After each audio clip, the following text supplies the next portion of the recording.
Hi everyone, it's Sunday morning and next week is Mental Health Week.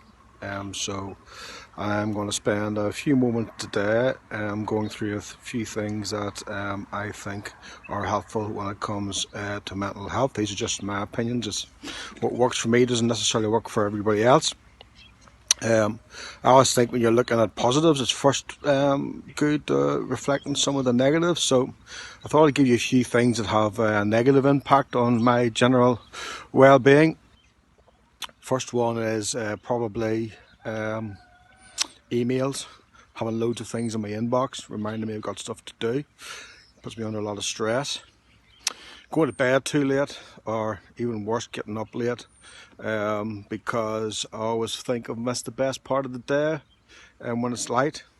Long nights in the winter, which are wet because I can't get out and about. Watching rubbish TV for too long, that always gets me a bit down. And probably the thing that gets me down more than anything, celebrities going on about how wonderful their life is. Yeah, they're just normal people who have got all the same problems as everybody else. Well, what about the good things? Well, what helps me is keeping busy. I always have little projects on the go, setting myself targets, trying to do things to improve my house, which I'll come to in a bit. Being active, that helps me. Really important to do things that are kind. So for example, making my wife a cup of tea when she's not expecting it, giving my mum a ring out of the blue, entertaining friends. That's something that I find really helpful. Talking rubbish with my mates, which I'm missing at the moment. Probably the two most important things for me is music and being out and about with my dogs. So what I'm going to do is I'm going to go out and about with my dogs now, and along the way I'm going to show you some things which I think are vaguely interesting, and let's see how we go. So this is stop number one. We're not far from my house, but this is a little stream. I built this a couple of years ago. It's basically a pond for my ducks, and there's my dog Noah, who's coming for the walk. Now, I say I take my dogs to a walk, but really they take me. What's really interesting, I'm going to step over this stream just here. There you go. Goes down, round this corner, through this wall. I built that gap in the wall. Down the stream, down the valley. In about 5 hours time, that water will end up in Durham. It's cool. Okay, so here we are. Seth's ready to go. We're going to head down that way there.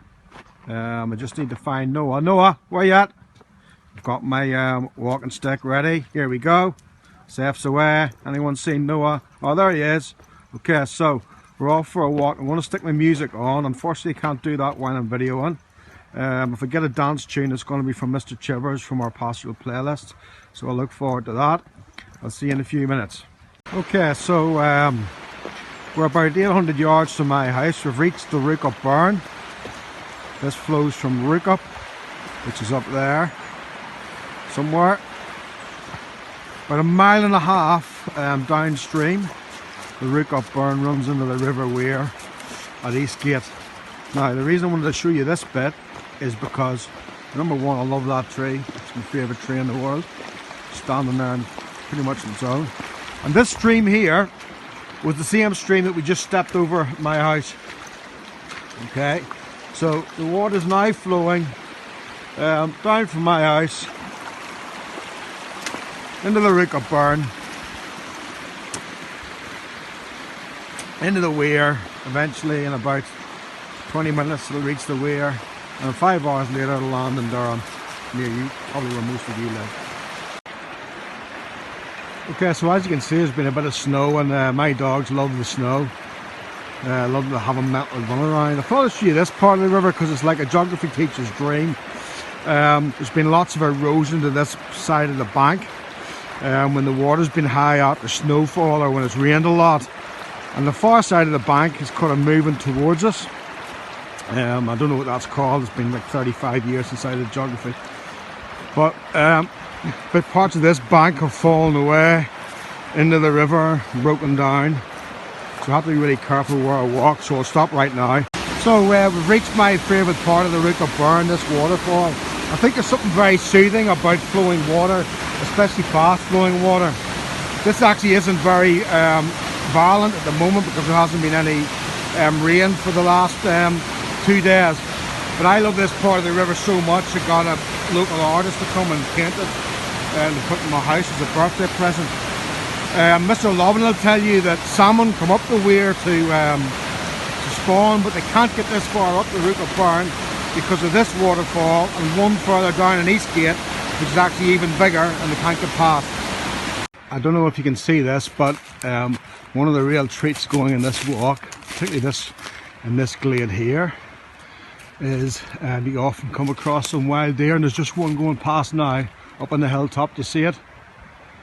3 wild deer, and they often come to us and say hello and then run off when they see the dogs.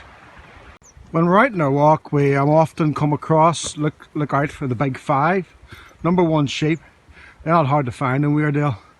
Okay, these ones are mules. They're a cross between Weardales and Leicesters. They've just run off. Here's more of them down here, coming off and say hello. We also often come across cows, but not this time of year. So I told you about the artist coming to draw the waterfall for me.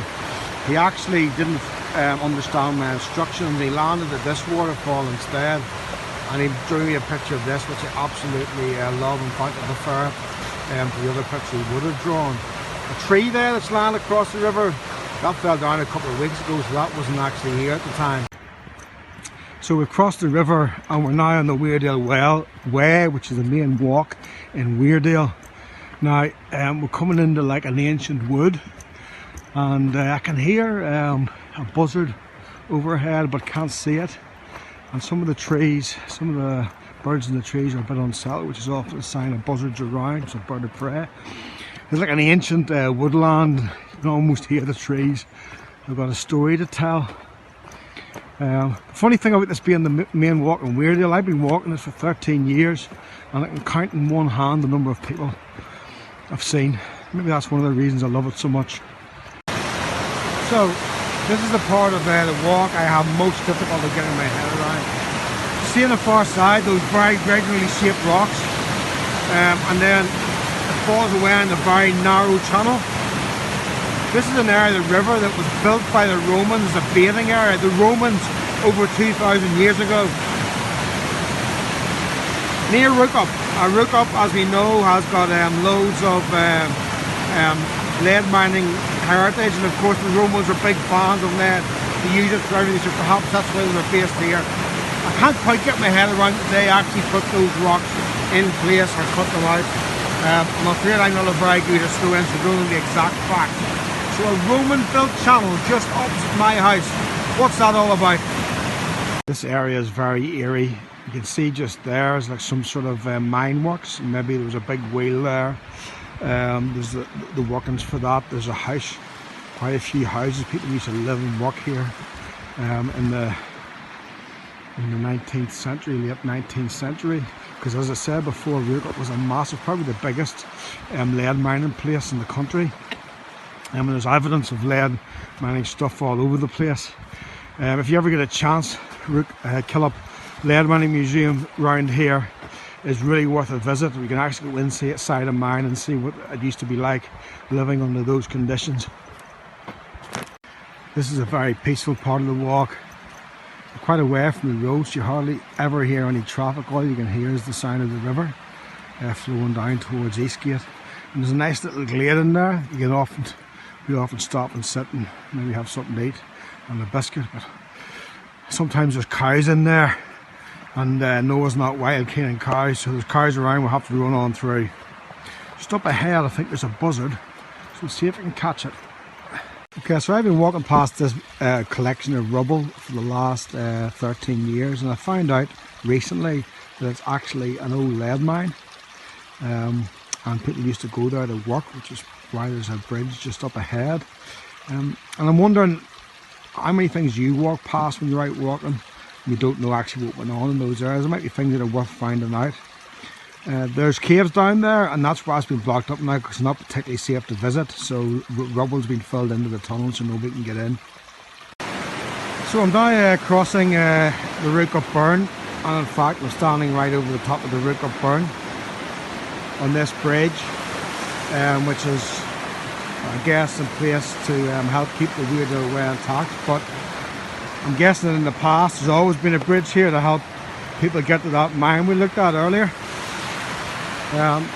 So as I said before, that water should reach you in about 5 hours. So I'm getting towards the end of the walk. My house is just behind those trees in the distance.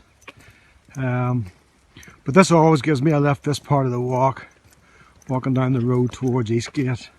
And you can see the Weardale fells in the distance. I think that's absolutely astounding. It's as good as anything I've seen on any holiday I've been anywhere in Europe. And I think sometimes it's really important to appreciate what's around us. This seems amazing, but I find Durham Cathedral amazing to look at, Durham Castle, Henshaw Monument, things like that. So appreciate what we've got, especially when we can't go on holiday. There's some awesome places around here. Okay, so the farmer who owns this land tells me that up in the top of the hill there is called Bishop's Seat. And if I scan across, you can see a line of a forest which is made up mainly of Christmas trees. Okay, and that heads towards Rookup. And there used to be an overhead cable line carrying buckets of lead from Rookup all the way across the tops there down to Eastgate in the distance. Overhead cable carrying buckets of galena, a bit like, you know, like you would see a ski lift nowadays. That was in the 19th and early 20th century, and now there's absolutely no trace that those ever existed. I didn't manage to capture a picture of the buzzard, although I saw it. But this is Jag. This is my next door neighbour's horse. He's a real character.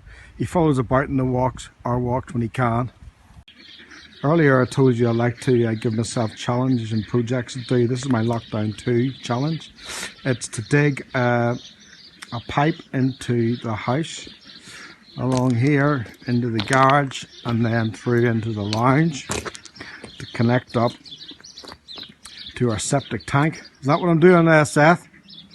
I'll leave it to your imagination what that's for. What I'm hoping to do is build a bedroom with an ensuite bathroom, so when friends come to stay they can feel like they're having a hotel experience. There's Noah off to herd ducks, which is his favourite pastime anytime the ducks are in the garden. Okay, so we've landed back home after about an hour and 15 minutes being out in the open. That's done me a load of good. I feel really fresh, certainly fresher than I did this morning. I try and do that walk every day, and I know if I have, it really lifts my spirits. Maybe you can see there in the background, that's the picture the artist drew for me of the river, which is really beautiful and vibrant. Gives me a lift as well.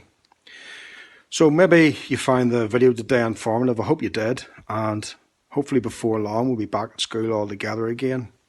In the meantime, keep yourself busy, stay strong, and I'll see you soon.